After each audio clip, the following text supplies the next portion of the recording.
Hi guys, പത്തനംമാറ്റ സീരിയലിൻ്റെ ഒരു പുതുപുത്തൻ വിശേഷത്തിലേക്ക് എല്ലാവർക്കും സ്വാഗതം. വരാൻ പോകുന്ന ഒരു അടിപൊളി എപ്പിസോഡ് വിശേഷത്തിലേക്കാണ് നമ്മൾ പോകുന്നത്. അധികം താമസിക്കാതെ വരുന്ന നല്ലൊരു എപ്പിസോഡ് വിശേഷമാണ്. എന്താണെന്ന് വെച്ചാൽ നമ്മുടെ നയനെ ഉപദ്രവിക്കാൻ ഓരോ മാർഗങ്ങളും നോക്കി നടക്കുകയാണ് നമ്മുടെ ജലജയും അഭിയും. അഭിയാണെങ്കിൽ നവ്യ പറഞ്ഞ് തിരിക്കുന്നൊക്കെ ഉണ്ട് നയനയ്ക്കെതിരെ, അതുപോലെ ജലജയും അത് ചെയ്യുന്നുണ്ട്. അങ്ങനെ നയനയുടെ കുഞ്ഞിനെ സ്വാഭാവികമായിട്ടും കൊല്ലാനായിട്ട് ജലജ നോക്കുകയാണ്. അങ്ങനെ ജലജ ചെയ്യുന്ന ആദ്യത്തെ പണി തന്നെ ജ്യൂസിൻ്റെ അകത്ത് വിഷം ചേർത്ത് കൊടുക്കുകയാണ്. ഇതൊക്കെ ഇവർക്ക് നേരത്തെ തൊട്ടേ ഉള്ള പരിപാടികളാണല്ലോ. അങ്ങനെ നമ്മുടെ ദേവയാനി ജ്യൂസ് ഉണ്ടാക്കി വെക്കുന്നതിൽ വിഷം ചേർത്ത് കൊടുക്കുമ്പോൾ അപ്രതീക്ഷിതമായിട്ട് ഒരാൾ വന്നിട്ട് നയനെ രക്ഷിക്കുകയാണ് ചെയ്യുന്നത്. ആ ഒരു വിശേഷങ്ങളിലേക്കാണ് നമ്മൾ പോകുന്നത്. നമ്മുടെ വീഡിയോ ഇഷ്ടമായാലൊന്ന് ലൈക്ക് ചെയ്യണേ, ഹൈപ്പ് ചെയ്യണേ, ചാനൽ കൂടി ഒന്ന് സബ്സ്ക്രൈബ് ചെയ്ത് സപ്പോർട്ട് ചെയ്യണേ. അങ്ങനെ അടുത്ത ആഴ്ചയിലെ പ്രമോ വിശേഷത്തിൽ തന്നെ അത് കാണിക്കുന്നുണ്ട്. എന്നാൽ അതിന് ശേഷം വരുന്ന ഒരു കാര്യമാണ് കേട്ടോ നമ്മൾ പറയാൻ പോകുന്നത്. എന്താണെന്ന് വെച്ചാൽ ആകെ മൊത്തം പ്രശ്നത്തിലാണല്ലോ അനന്തപുരി. അതിൻ്റെ ഒരു മാറ്റവും ഇല്ല. അങ്ങനെ അഭി ജയിലിൽ തന്നെ കിടക്കുകയാണ്. അഭിയെ ഇറക്കി വിടാനായിട്ട് നന്ദു ഒരു വിധത്തിലും തയ്യാറാകുന്നില്ല, ലോക്കപ്പിൽ അടച്ചിരിക്കുകയാണ്. അങ്ങനെ ജാമ്യം എടുക്കാനായിട്ട് ജലജയും നവ്യയും കൂടി പോകുന്നുണ്ട്. വക്കീലുമായിട്ട് ചെല്ലുകയാണെങ്കിലും അഭിക്ക് ജാമ്യം നിഷേധിക്കുകയാണ് ചെയ്യുന്നത്. കാരണം അനഘയെപ്പോലൊരു പെൺകുട്ടിയെ ഉപദ്രവിച്ചവനാണ് അഭി. അതുകൊണ്ട് തന്നെ ആ പെൺകുട്ടിയുടെ ജീവന് കൂടി ആപത്താണ് അഭി ജാമ്യത്തിൽ ഇറങ്ങിയാലെന്ന് കോടതിക്ക് മനസ്സിലാവുകയാണ്.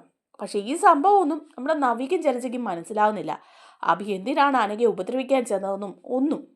അങ്ങനെ അഭിക്ക് സ്വാഭാവികമായിട്ടും കോടതി ജാമ്യം നിഷേധിക്കുകയാണ്. അങ്ങനെ ജാമ്യം നിഷേധിച്ച അഭിയെ റിമാൻഡ് ചെയ്ത് ലോക്കപ്പിൽ അടയ്ക്കുക. അപ്പോൾ ഇത് നമ്മുടെ നവ്യയ്ക്ക് അങ്ങ് സഹിക്കാൻ പറ്റുന്നില്ല കേട്ടോ.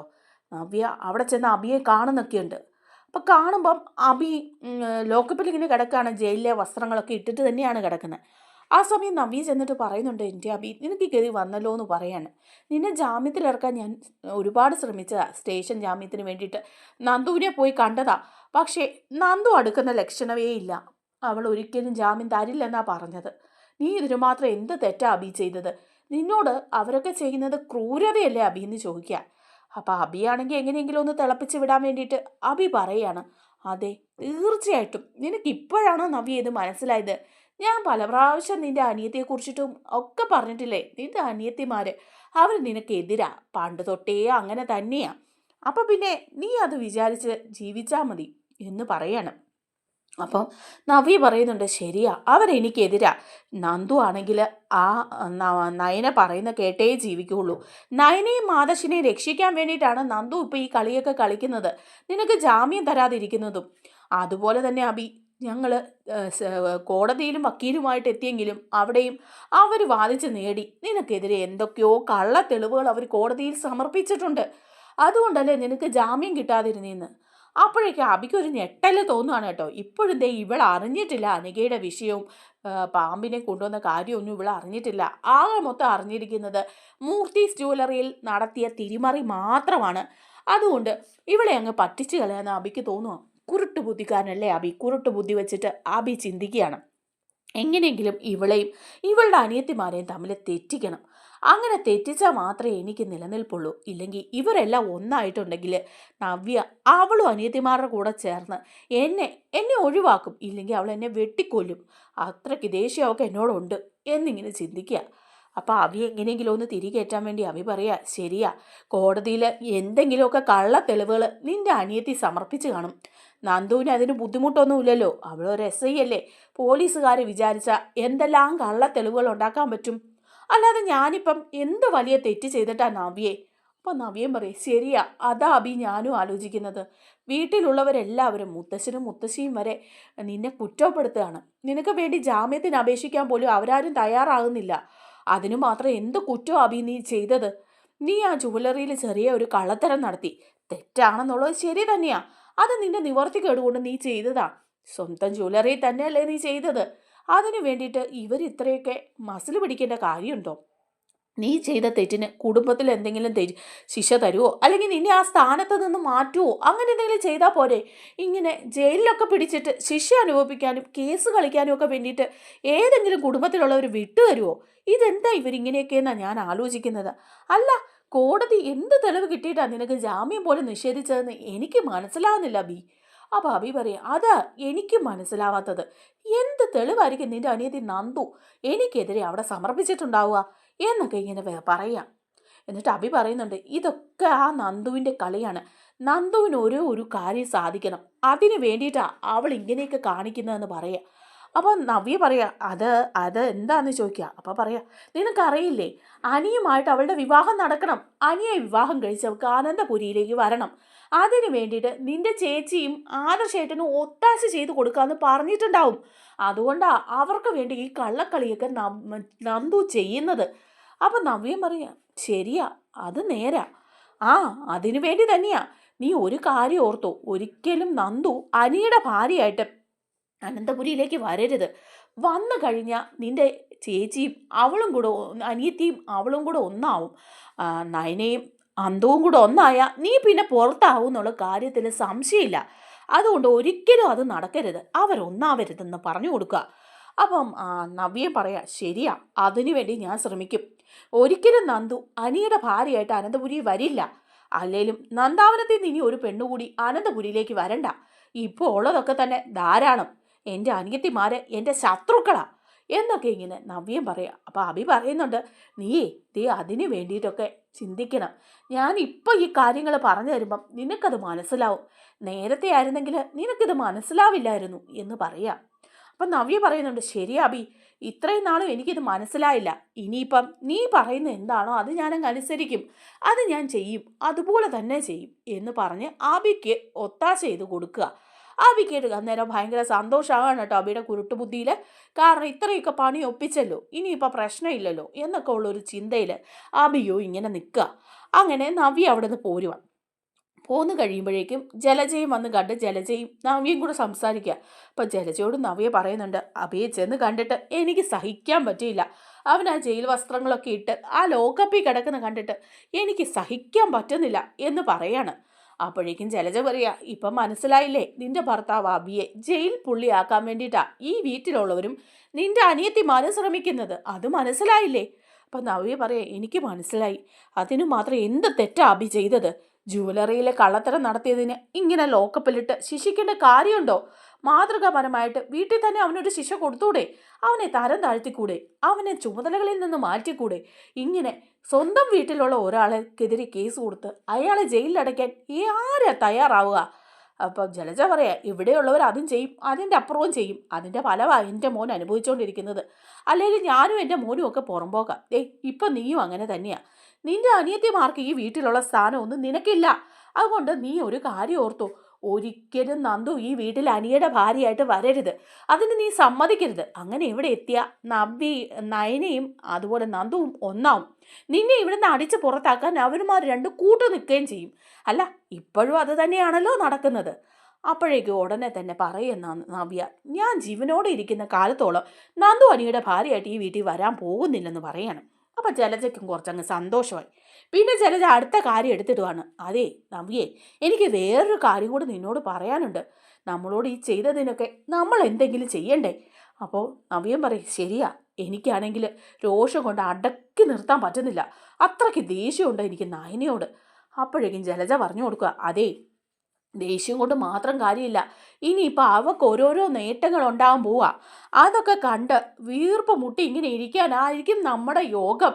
കാരണമേ, അവൾ ഗർഭിണിയല്ലേ. ഇനിയിപ്പോൾ അനന്തപുരിയിൽ ആഘോഷമായിരിക്കും. കാരണം എന്താന്ന് വെച്ചാൽ ഓരോരോ ചടങ്ങുകളായിട്ടും, അല്ലെങ്കിൽ ആദർശിൻ്റെ ഭാര്യ നയന ഗർഭിണിയാവണമെന്നും കുഞ്ഞിനെ പ്രസവിക്കണമെന്നും ഒക്കെ ആയിരുന്നു എല്ലാവരുടെയും ആഗ്രഹം. നിന്നേക്കാൾ മുമ്പ് നയനയ്ക്ക് കുഞ്ഞുണ്ടാവണമെന്നാണ് ഇവിടെ എല്ലാവരും ആഗ്രഹിച്ചത്. ആ കുഞ്ഞിനെ ഈ അനന്തപുരിയിലെ രാജാവായി വാഴിക്കണം ആ അച്ഛൻ്റെയും അമ്മയുടെയും ഒക്കെ ആഗ്രഹം. അതുകൊണ്ട് നമ്മളത് കണ്ടിരുന്ന് വിഷമിക്കാന്നല്ലാതെ നമുക്കൊരു നിവൃത്തി ഉണ്ടെന്ന് തോന്നുന്നില്ലെന്ന് പറയാം. അപ്പം നയന പറയാം, ശരിയാ, ഇനിയിപ്പോൾ അതും ഒക്കെ കാണണം. ഇപ്പം തന്നെ അവൾ ഗർഭിണിയായപ്പോൾ തന്നെ എല്ലാവരും അവളെ എടുത്ത് തലയിൽ വെച്ചിരിക്കുക. ഇനി എന്തെല്ലാം രീതിയിലുള്ള, ഇപ്പം തന്നെ വല്യമ്മ എന്ത് ശുശ്രൂഷകളാണ് നടത്തുന്നത്, എന്തെല്ലാം ഭക്ഷണങ്ങളാണ് ഉണ്ടാക്കി കൊടുക്കുന്നത്, എന്ത് സ്നേഹമാണ്. ഞാൻ ഗർഭിണിയായിരുന്ന സമയത്ത് ഒരു മനുഷ്യൻ പോലും എന്നെ ഒന്ന് തിരിഞ്ഞു നോക്കാനുണ്ടായിട്ടില്ല എന്ന് പറയുക. അത് ജലജയ്ക്കിൻ്റെ ഒരു ചെറിയ കുത്താ. അപ്പം ജലജ പറയാ, നീ ഗർഭിണിയായ പോലെയാണോ അവൾ ഗർഭിണിയായത്? നീ കള്ളത്തരം പറഞ്ഞ് പകുതി സമയം കള്ളഗർഭമല്ലായിരുന്നോ നിനക്ക്? പിന്നെ നിന്നെ അംഗീകരിക്കാൻ പറ്റുമോ? ഇപ്പോഴായിരുന്നെങ്കിൽ ഞാൻ പൊന്നുപോലെ എൻ്റെ കൈവേളയെ കൊണ്ട് നടന്നേനെ. അപ്പം നവ്യ പറയാം, വേണ്ട, അതൊക്കെ ഇനി വിട്, ഇനി അതൊന്നും സംസാരിക്കണ്ട. നയനയ്ക്ക് അതിനൊക്കെ ഉള്ള ഭാഗ്യമുണ്ട്, നമ്മൾ അതൊക്കെ കണ്ടിങ്ങനെ ഇരിക്കുക, അത്രേ ഉള്ളൂ. അപ്പം ജലജ പറയാ, അങ്ങനെ ഒരു ഭാഗ്യം തീർത്തും അവൾക്ക് കൊടുക്കാൻ ഞാനങ്ങ് ഉദ്ദേശിക്കുന്നില്ല. അത് ആ കുഞ്ഞുണ്ടാകാതിരിക്കുന്നത് തന്നെയാണ് നമുക്ക് നല്ലത്. ഇല്ലെങ്കിലേ നിന്റെ കുഞ്ഞിനെ ഇവിടെ വെറും പുറമ്പോക്കായിട്ട് കണ്ടിട്ട് എല്ലാ സൗകര്യങ്ങളോടെ ആദർശിൻ്റെ കുഞ്ഞ്, അതും എല്ലാ സ്വത്തുക്കളും അതിൻ്റെ പേരിൽ കൊടുക്കുകയും ചെയ്യും. അതൊന്നും കണ്ട് സഹിക്കാൻ പറ്റില്ല. ഇത്രയധികം ദ്രോഹം എന്നോടും എൻ്റെ മോനോടും ഒക്കെ ചെയ്തിട്ടേ അവൾ അങ്ങനെ സുഖിച്ച് രാജ്ഞിയായിട്ട് ഇവിടെ വാഴാൻ ഈ ജലജ സമ്മതിക്കില്ല. ഞാൻ ചിലതൊക്കെ മനസ്സിൽ കണ്ടിട്ടുണ്ടെന്ന് പറയാം. അപ്പം നവി ചോദിക്കുക, എന്താ മനസ്സിൽ കണ്ടിരിക്കുന്നത്? എന്ത് ദ്രോഹമാ? വല്ല ദ്രോഹവും ചെയ്യാനാണോ എന്ന് ചോദിക്കുമ്പോൾ ജലജ പറയാം, ഏയ് ഞാൻ അങ്ങനെ ദ്രോഹമൊന്നും ചെയ്യില്ല, പക്ഷെ ചില ചെറിയ പണികളൊക്കെ കൊടുക്കും. എന്തെങ്കിലും ഒരു പണി ഞാൻ കൊടുത്തിരിക്കും. അതെൻ്റെ അഭിമോനോടുള്ള എൻ്റെ വാശി, അഭിമോനെ ഈ അവസ്ഥയിലാക്കിയവരോടുള്ള എൻ്റെ പ്രതികാരമാണെന്ന് പറയാം. അപ്പം ഉടനെ തന്നെ നവ്യം പറയാം, ശരിയാ, അബിയോട് ഞാൻ പറഞ്ഞിട്ടുണ്ട് എന്തിനും കൂട്ട് നിൽക്കാമെന്ന് അവൻ്റെ കൂടെ, അവൻ്റെ ഒപ്പം ഞാനും നിൽക്കും. അവനെ ഈ അവസ്ഥയിലാക്കിയവരോട് എനിക്കും നല്ല ദേഷ്യമുണ്ട് എന്ന് പറയാം. എന്നിട്ട് നവ്യ അങ്ങോട്ട് പോവാം. പോകുമ്പം ജലജ ഇങ്ങനെ മനസ്സിൽ വിചാരിക്കാം, ഞാൻ ചിലതൊക്കെ കണ്ടിട്ടുണ്ട്. അവൾക്ക് നയന അവൾ ആ കുഞ്ഞിനെ പ്രസവിക്കാനൊന്നും പോകുന്നില്ല. ആ കുഞ്ഞ് ഈ കുടുംബത്തിലെ രാജകുമാരനോ രാജകുമാരിയായിട്ട് വാഴാനും ഞാൻ സമ്മതിക്കില്ല. ഇത്രയൊക്കെ എൻ്റെ മോനോടും എന്നോടും ചെയ്തവരെ അനുഭവിക്കണം. അതിലൊന്നും ഒരു തെറ്റുമില്ല. ജലജ ആരാണെന്ന് കാണിക്കാൻ പോകുന്നേ ഉള്ളൂ എന്നൊക്കെ ഇങ്ങനെ മനസ്സിൽ ജലജയം വിചാരിക്കാം. അതിനൊക്കെ ശേഷം നന്ദു നയനയുമായിട്ടും ആദർശുമായിട്ടും സംസാരിച്ചുകൊണ്ടിരിക്കുക. അപ്പോൾ ആദർശിന് നന്ദുവിനോട് പറയുന്നുണ്ട്, എന്തായാലും അബിക്ക് ജാമ്യം കിട്ടിയില്ലല്ലോ, അത് നന്നായി. അവൻ ചെയ്ത തെറ്റിനൊക്കെ അവന് ജാമ്യം കിട്ടിയിരുന്നെങ്കിൽ ഇപ്പോഴും അനഘയുടെ ജീവനും അതുപോലെ മറ്റുള്ളവരുടെ ജീവനും ഒക്കെ ആപത്തായനെ എന്ന് പറയുക. അപ്പോൾ ഉടനെ തന്നെ നയനയും പറയുന്നുണ്ട്, ശരിയാ, അന്ന് ആ പാമ്പ് അവിടെ വന്നതിലും അബിക്ക് കൈയുണ്ടല്ലേ? അപ്പോൾ നന്ദു പറയത്തെ, തീർച്ചയായിട്ടും ഉണ്ട്. ആ പാമ്പാട്ടി മൊഴി തന്നതാണ്, അയാൾ പറഞ്ഞിട്ടുണ്ട്. ആ പാമ്പിനെ അവിടെ കൊണ്ടുവന്നിരിക്കുന്നത് അബി തന്നെയാണ്. അബിയുടെ നിർദ്ദേശപ്രകാരം അയാൾ കൊടുത്തതാണെന്ന് പറഞ്ഞിട്ടുണ്ട്. അതുപോലെ അനഘയെ കഴുത്ത് ഞെരിച്ച് കൊല്ലാൻ പോകുന്നതിൻ്റെ വിഷ്വൽസ് വരെ ഞാൻ കോടതിയിൽ ഹാജരാക്കി. അങ്ങനെയുള്ളപ്പോൾ പിന്നെ അവന് ജാമ്യം കിട്ടുമോ? ഒരിക്കലും കിട്ടില്ല. ഒരു പെൺകുട്ടിയെ കൊല്ലാൻ ശ്രമിച്ചവൻ അവൻ. അതുപോലെ മറ്റൊരാൾക്ക് കൊല്ലാൻ വേണ്ടി ഒരു പാമ്പിനെ കൊണ്ടുവന്ന് വെക്കുകയും ചെയ്തു. അങ്ങനെയുള്ള ഒരുത്തന് ഒരു ജാമ്യം ഒരു കോടതി അനുവദിക്കില്ല. അതുകൊണ്ട് തന്നെ അവനിപ്പോൾ അഴിയെണ്ണി ഉണ്ടതെന്ന് അകത്ത് കിടക്കുന്നെന്ന് പറയുക.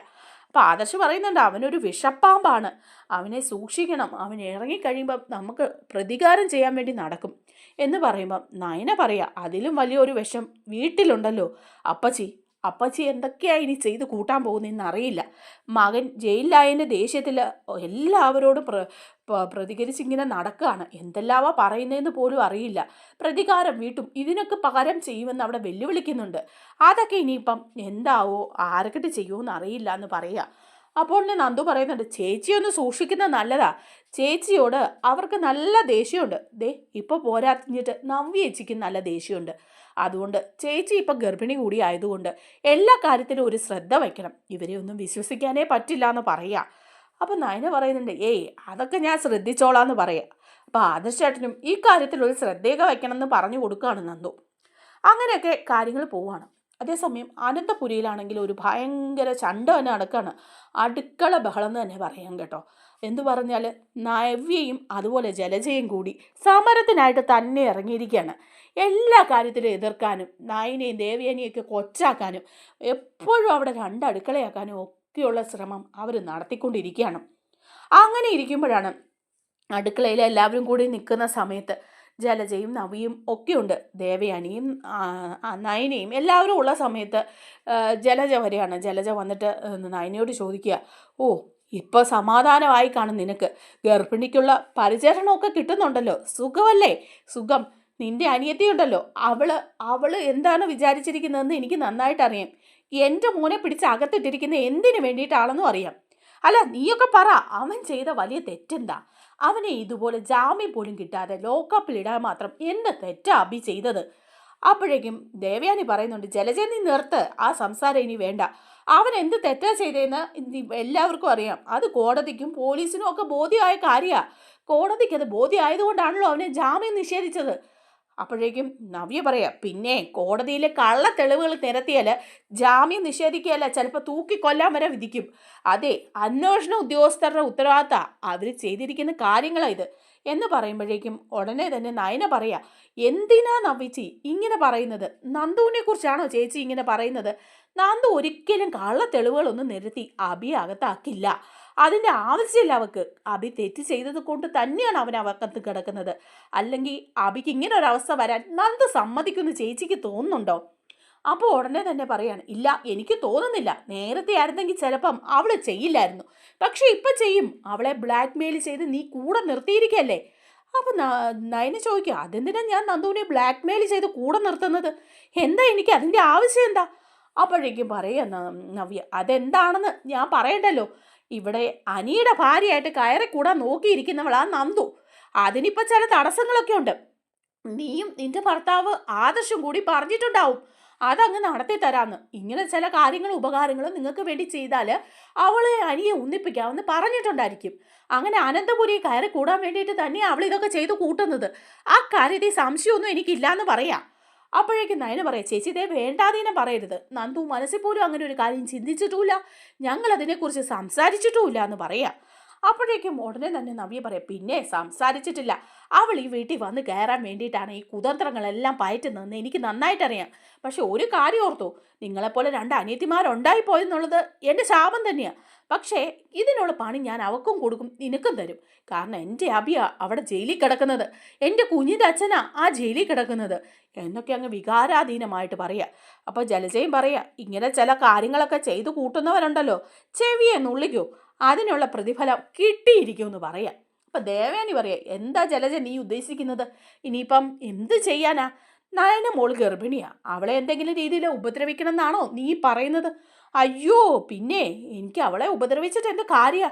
ഉപദ്രവിക്കേണ്ട കാര്യമൊന്നുമില്ല. അവനവൻ ചെയ്യുന്നതിൻ്റെ ഫലം അവനവൻ തന്നെ അനുഭവിക്കും. അല്ലെങ്കിൽ നോക്കിക്കോ, ഈ ചെയ്ത് കൂട്ടുന്നതൊക്കെ എന്താണെന്ന് നിങ്ങൾക്കറിയോ?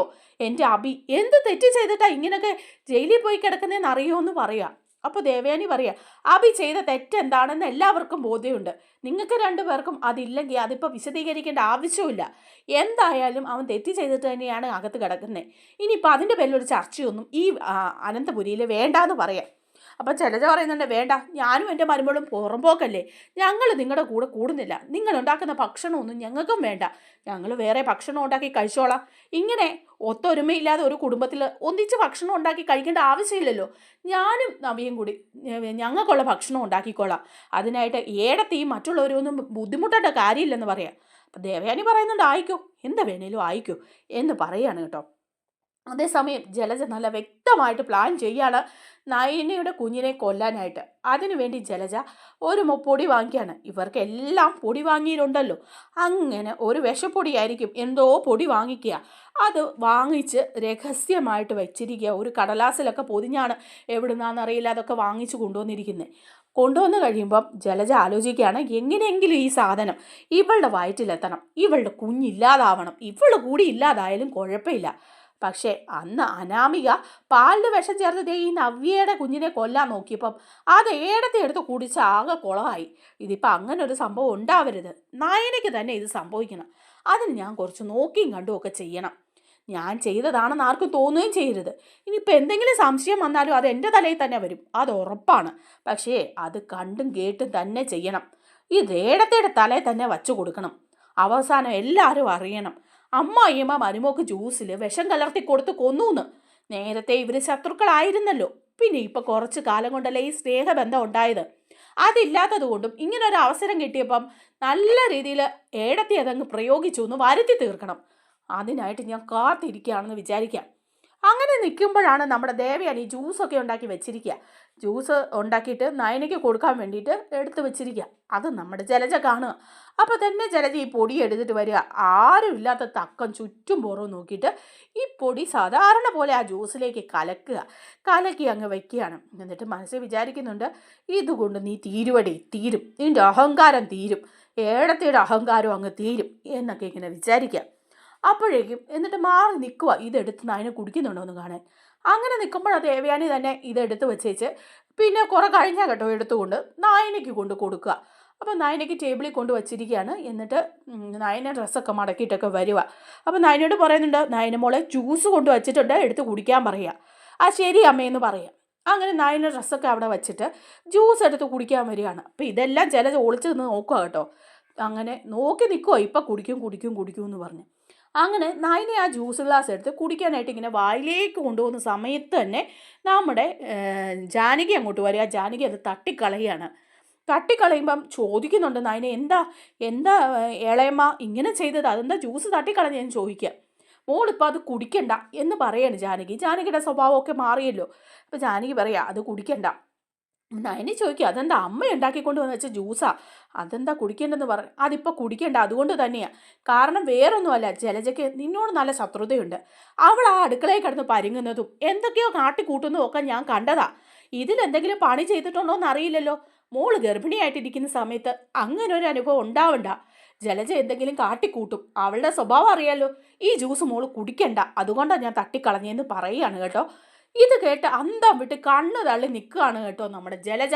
സംഭവം പാളിപ്പോയല്ലോ എന്ന് ഓർത്തിട്ട്. നമ്മുടെ വീഡിയോ ഇഷ്ടമായാലോ ഒന്ന് ലൈക്ക് ചെയ്യണേ, ഹൈപ്പ് ചെയ്യണേ, ചാനൽ കൂടി ഒന്ന് സബ്സ്ക്രൈബ് ചെയ്ത് സപ്പോർട്ട് ചെയ്യണേ. താങ്ക്